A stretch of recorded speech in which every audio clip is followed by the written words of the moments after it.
And like that, we are live on the internet. How's it going? It's going great. Awesome. So you're Deborah. It's very nice to meet you. I know we've exchanged some emails and we've had some communication. You were referred to me by Alyssa, right? Yes, correct. How do you know Alyssa? I met Alyssa through the Families United to Prevent Drowning. She was an amazing contact who kind of got me started on which direction to go with efforts to bring awareness to the issue that we're going to speak of. Gotcha. No, she's awesome. I think she's the only, or one of the only people to have ever done this with me twice.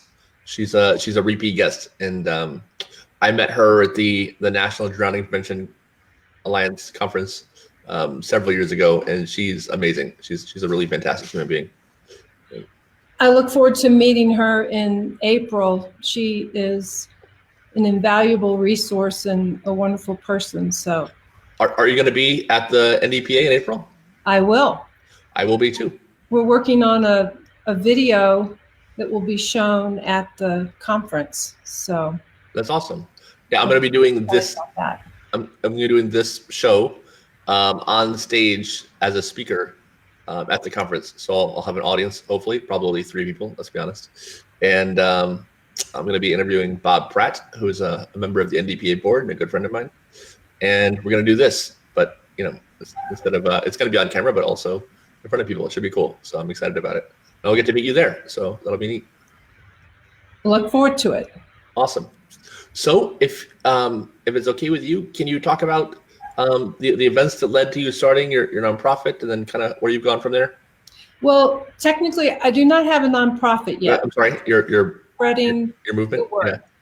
But before I talk about what happened, I just want to thank you for giving my voice an audience. This is very important to me and to Christopher's memory. Me too. So, on Christopher's last day of kindergarten, we lived in the Northeast at the time, and it had been a really cold and damp spring, and we had not been able to go into the pool. So there was a lot of excitement, first time to swim. And we were 2 adults and 6 children. 2 of those 6 children were toddlers, and the other 4 were very competent swimmers. 2 of those 4 competent swimmers were my boys. So everything was just unfolding the way you would imagine it to. And then all of a sudden, one of the little boys saw my son Christopher with his mask filled with water at the bottom of the deep end of the pool. And as everyone says in the drowning prevention community, drowning is sudden, it's silent, and it is preventable. So, he had not been down very long. They estimate that he had been down for a minute when he was seen, but unfortunately, the resuscitation efforts were not successful. And there are a lot of things to be said about what happened. And if I could just be totally candid, it's that preventable word that is haunting, because looking back on everything that we thought was in place, we had so many things wrong, and I don't know where you want to begin with that. But perhaps, why don't we just start with the mask? Christopher, he had been swimming at the time of his death. He had been swimming for about 2 years, and he was a competent swimmer. He could dive for his torpedoes in the deep end. And we thought we were good to go. What happened was, when he originally learned to swim, he was afraid to put his face in the water. And so he used a mask. We bought him a mask. Now, to back up just a bit, we had a home pool, when we moved into the home, there was no fence around the pool. So we installed a proper fence. The pool equipment was working well. There was never even a second when we weren't poolside with our children, not even to run into the little pool house and grab a toy. Everyone would have to get out of the pool. We thought our bases were covered. But I think that it's not enough that your child knows how to swim. Like when you own a pool, you say to yourself, oh, my child has to swim fast. They have to get these skills in case they ever fall in the pool. Well, swimming, wearing a mask and swimming is a progression, and you can't skip essential steps. You cannot cover your child's eyes or nose and think that you're doing them a service. They have to learn how to swim underwater with their eyes open before ever using any sort of piece of equipment. And I say equipment because masks are not toys. They are found in toy sections pretty much anywhere you go, from a grocery store to a big box store to discount stores to pool supply stores. And they are nestled in with the torpedoes and the diving trinkets and the noodles. And it's important to know that masks are not toys. And furthermore, the materials that these masks are made of are cheap. They are made of inexpensive rubbers, plastic, lenses. I mean, diving it's in any kind of mask, you're not supposed to dive headfirst into the water. But the point is these inexpensive materials are prone to leak. And if you have a child that was never comfortable swimming underwater with his face or their face uncovered, then you're putting a child at risk to panic if something goes wrong. And if you have a mask that's made of a cheap material, and perhaps, as in our case, it was stored with the other toys in the garage and not under moderate temperatures, you compromise the materials.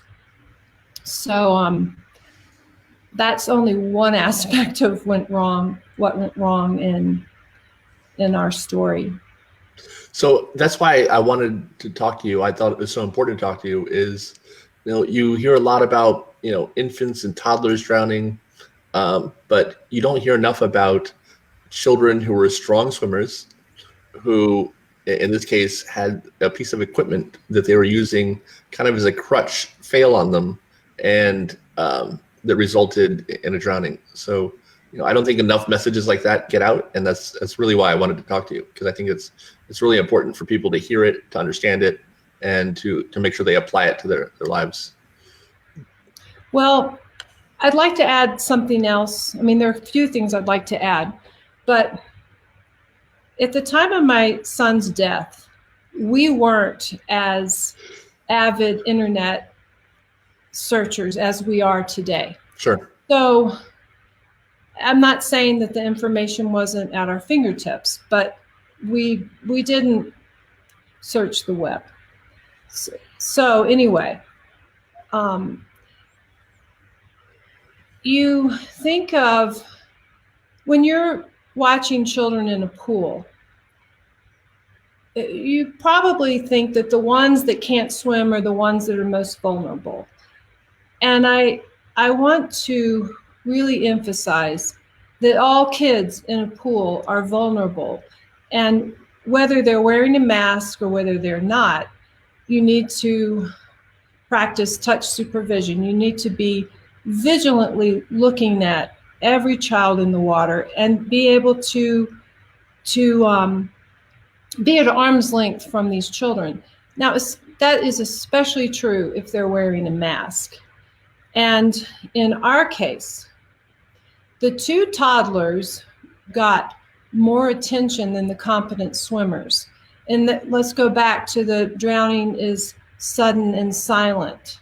That's why a minute can pass before you notice the competent swimmer at the bottom of the pool with their mask filled with water. And I'd add that if you have 2 adults and 2 toddlers, plus more children, that's just not enough children, because you have a risk of a toddler getting into trouble while you're trying to deal with one of the other children that's in trouble. So it's the touch supervision, not being outnumbered by toddlers and children, and a level of vigilance. And it's really tough. It's tough to admit that the level of vigilance was not up to par. It's just not enough being present at the pool. And especially when children are wearing equipment that could have a leak or something. So what would you like to see done? What kind of changes would you like to see made? What would you like to see parents do?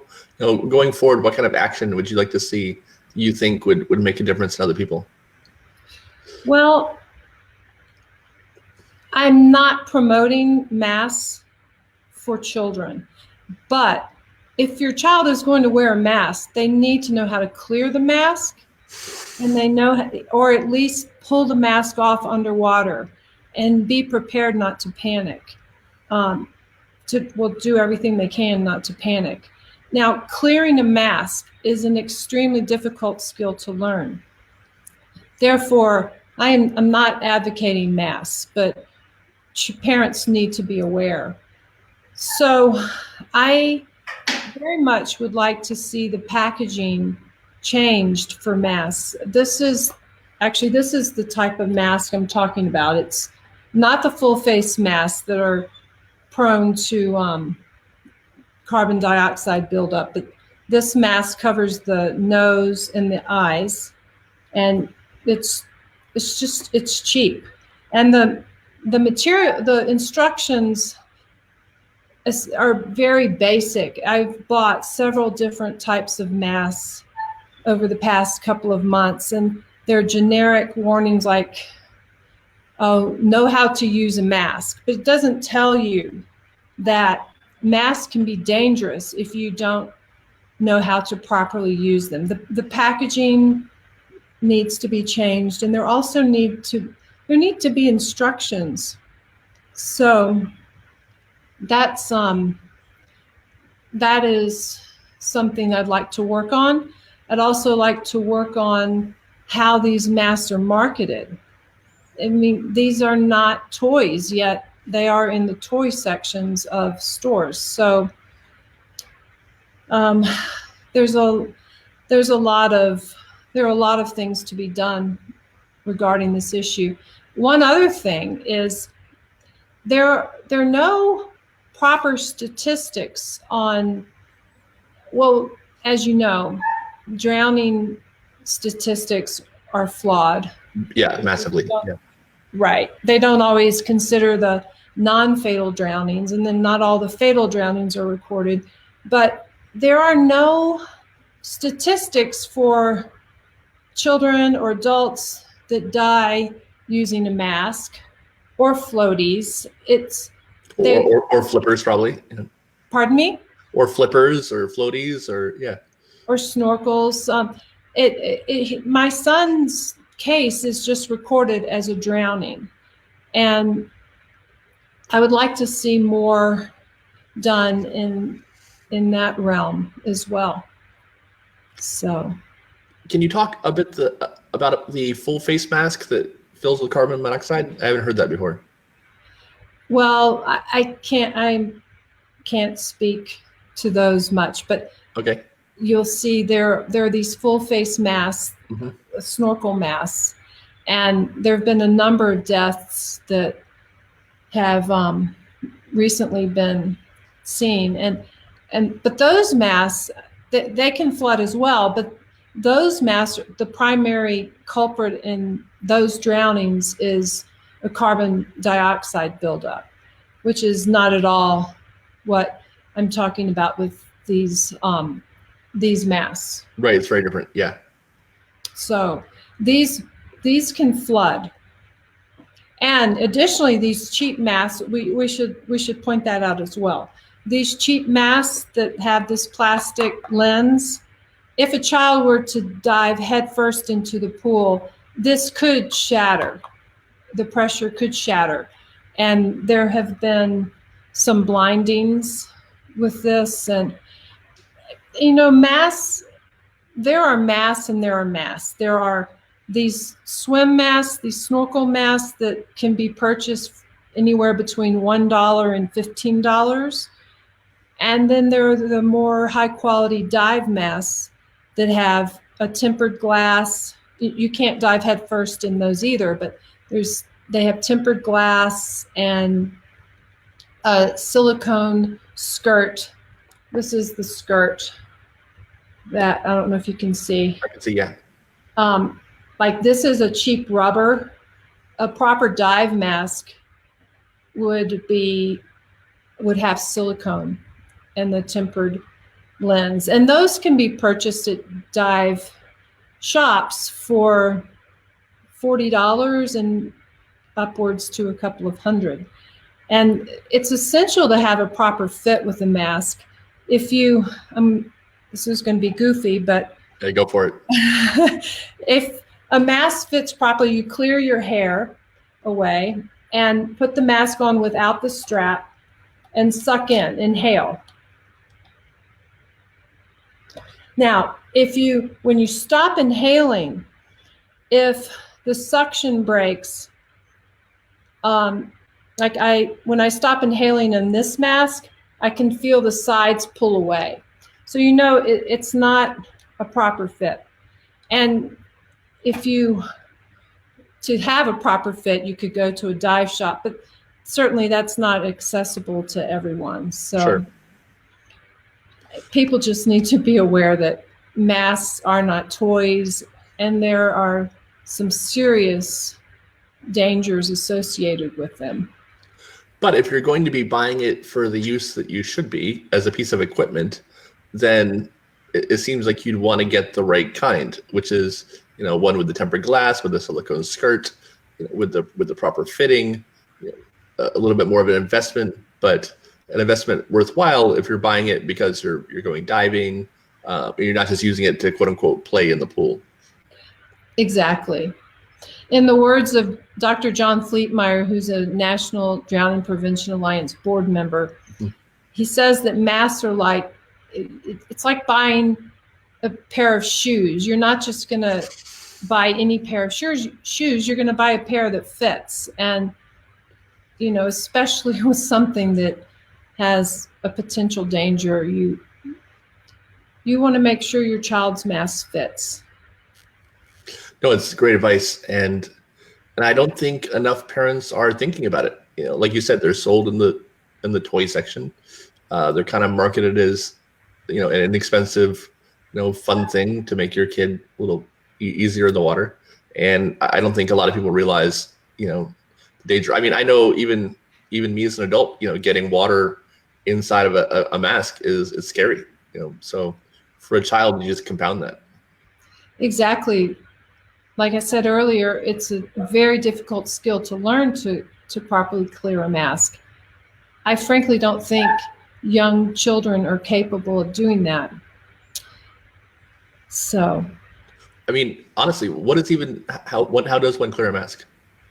Well, you have to tilt it back, blow water up, and it will clear. But it would be an enormous leap of faith for a young child to do that. To be composed.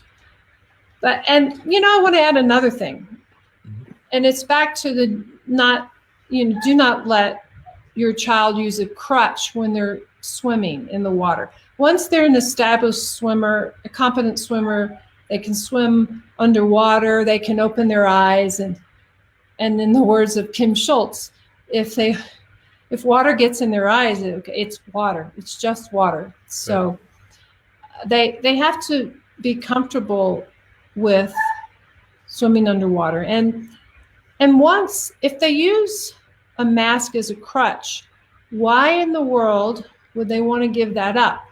Christopher learned to swim because we thought learning to swim quickly was what was essential. And he was using the mask. Now, you have this cool view underwater. You can see what people are doing. I mean, why give that up? There's no incentive for the child to give that up.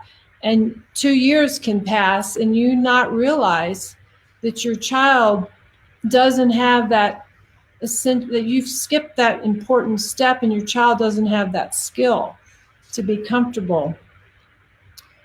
It should something not go the way you think it will go. No, and it's the same thing. I think parents who give their kids floaties or puddle jumpers for the same reason, right? They're trying to get them used to the water, get them comfortable in it, kind of help them along in the process with these assistive devices. But the same goes for those, as we know that those aren't helping either. In fact, you're probably hurting them quite a bit. True. Yeah. So, have you done any work so far? I mean, I know you're doing this right now, but and as far as promoting the message, what have we done so far to try and move the needle on this? Well, there's an article coming out in Source magazine. It's the National Association of Underwater Instructors, and okay. Dr. John Fleetmeyer primarily wrote that article. There is an article that will come out in Water Safety magazine, and I am going to do another podcast in a few weeks. I'm going to the convention. This has caught me by surprise, to be quite honest. One day I just put a message up. Usually on the anniversary of Christopher's death, I will post some photos on Facebook.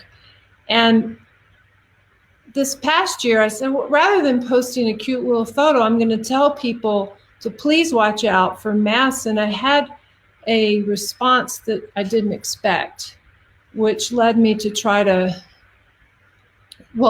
I wanted to find statistics and couldn't find any on children with masks who drowned. But it just one thing led to another, and it's sort of happening organically. I don't know where this will go. I know that the awareness piece is the piece that's most important.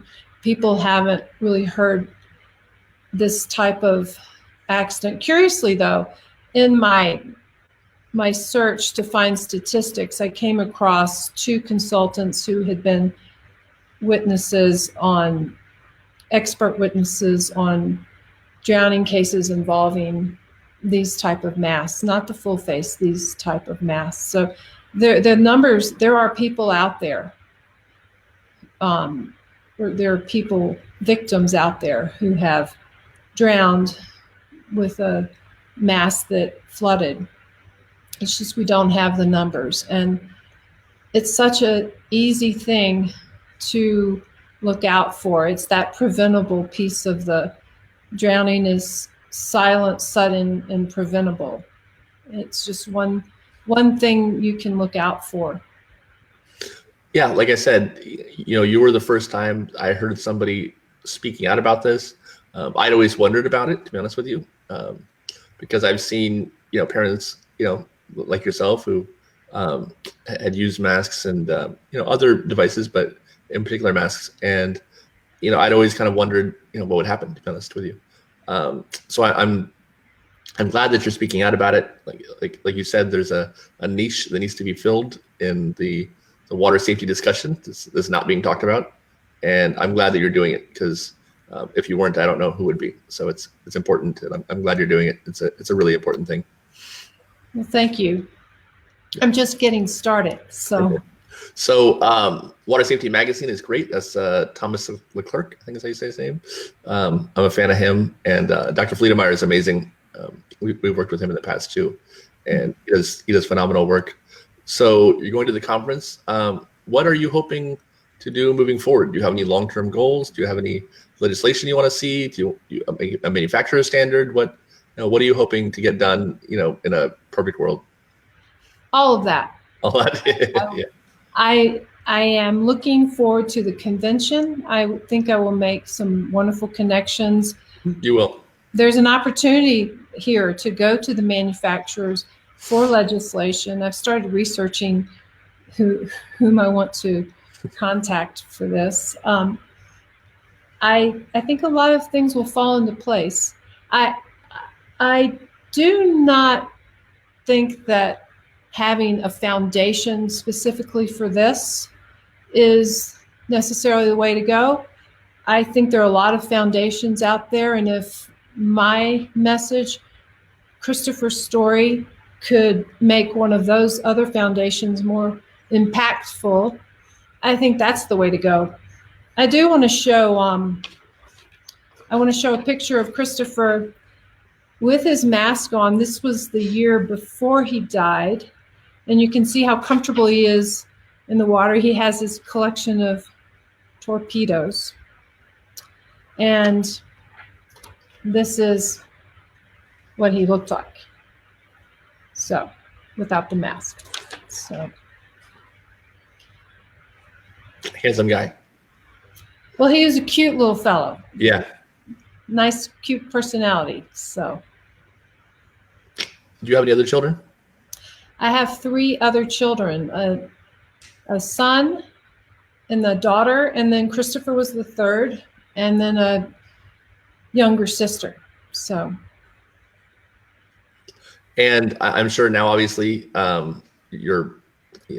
what changes have you made going forward with them? Well, it's amazing. Tragedy can shape your life, and I'm not advocating it, but if you can learn a lot from tragedy and move forward in a better way. The one thing, I couldn't imagine being an old person when this happened to me. It just felt like this is going to be a very long life. How am I going to carry this moving forward? But I learned that I just had to accumulate nice moments. I had to, like, playing a game on the floor with my children would be a nice moment. And I started to think of them as pearls. If I could just string together the nice moments, like I might not have another one for 2 days, but maybe I'm going to have 2 in one day, and just start looking forward to having a nice moment that meant something, and that would involve other people mostly my children. And so I came up with this theory of like a string of pearls theory, and like the pearls were the nice moments, and then the string and the knots were coping and surviving and dealing with grief, just settling into everything that arises with that rather than fighting it away. Because I knew that I would be getting another pearl. I didn't know when, but I would be getting it. And so I have a really long necklace now. So that is beautiful advice. Have you written that anywhere? No, I have not. But what's funny is I call it my string of pearls theory. Mm-hmm. And it actually works perfect for life, because life is not about being happy all the time. It's about having nice moments. And I mean, no one can say they're happy all the time. So I found that this theory through grief and tragedy related very well to everyday life.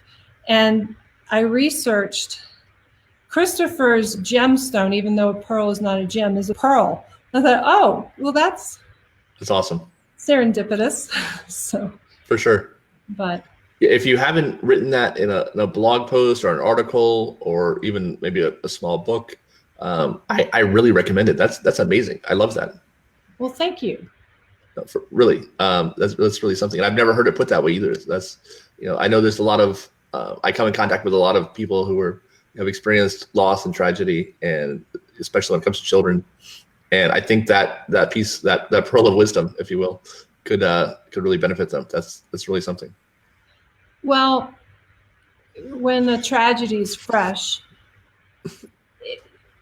a moment doesn't have to last long. It's just there are these moments that they feel good. They just feel good, and they give you hope for joy. And if you know they're coming, you can relax when they're not there. You know they're coming. So it doesn't have to be a big significant. Right. Yeah. It could be a dinner. It could be telling a joke at the dinner table and your family all laughing, and it's powerful. If I can make a request, when you meet with Families United at the NDPA conference, and you will, they have a hospitality suite and they all get together. Tell them that, and I think you'll be surprised how much they like it. I will do that. Thank you. Yeah, they'll appreciate it. I know they will. Thanks, because like I said, I've never heard it put quite that way, but I've been in that room, in that suite before, and I've heard them all tell their stories, which is an experience in of itself. But I think you telling that part will really, it'll make a big difference for them. Well, if I could be candid one more time. Of course. Everyone processes and gets on their feet in a different time frame. It's individual. And when I started doing this awareness initiative and seeing all the parents who, like, within months had started foundations and started working on this, I really admire those parents. I was not there. I could not have done that. And I've come to think that there's some value with having this incident be further removed than, it's not more valuable, it just has a different value. And sure. People can see, hey, she's functioning quite well. Her life is going well. I mean, you hate to admit that. You want to say, this person, this child, this loss. That has shattered you, right? Yeah. You have to find a path, and I would trade my life the way it is in a heartbeat to have my son back. But the truth of the matter is I live in a better way. I live in a more meaningful way.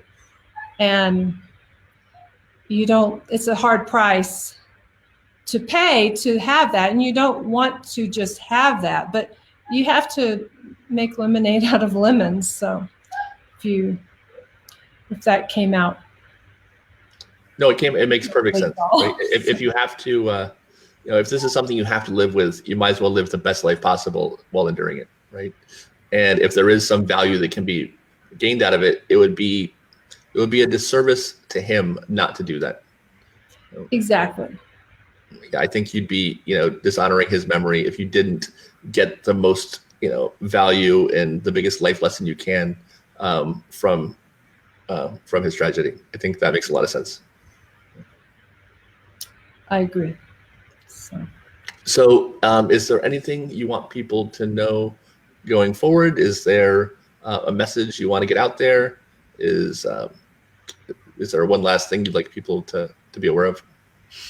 Well, I would reiterate that masks are not toys, and make sure your child can swim underwater with their eyes open before ever introducing a mask or any other piece of equipment. Perfect. So, if someone wants to find out more about you or your message or the stuff you're trying to put out there, how can they find that? Well, at the moment, I suppose I'll have a website at some point, but at the moment, I think the best way would be my Facebook page for Christopher. It's Christopher's Story, a swim mask safety initiative. And they could send me a message on that. That's perfect. Deborah, thank you so much. I really appreciate this. And, both messages I think are actually equally insightful, the mask lesson and also the idea about the pearls of wisdom, which or the pearls of happy moments, which I did not expect. So I really appreciate that. And I will look forward to meeting you in person at the NDPA conference. I'll be there. And, I hope we get to see each other. Thank you once again, Eric. This has been meaningful to me. I appreciate you giving me the voice, the audience, and I look forward to meeting you as well. Awesome. Yeah, and good. When your article comes out in Water Safety Magazine and Dr. Fleetemeyer, and you do your other podcast, be sure to let us know so we can let people know about it, because I want to make sure that the word continues to get out on this, because there's not enough information about it. You've got it. All right. Thanks so much. Thanks everybody else. All right. Bye. Bye-bye.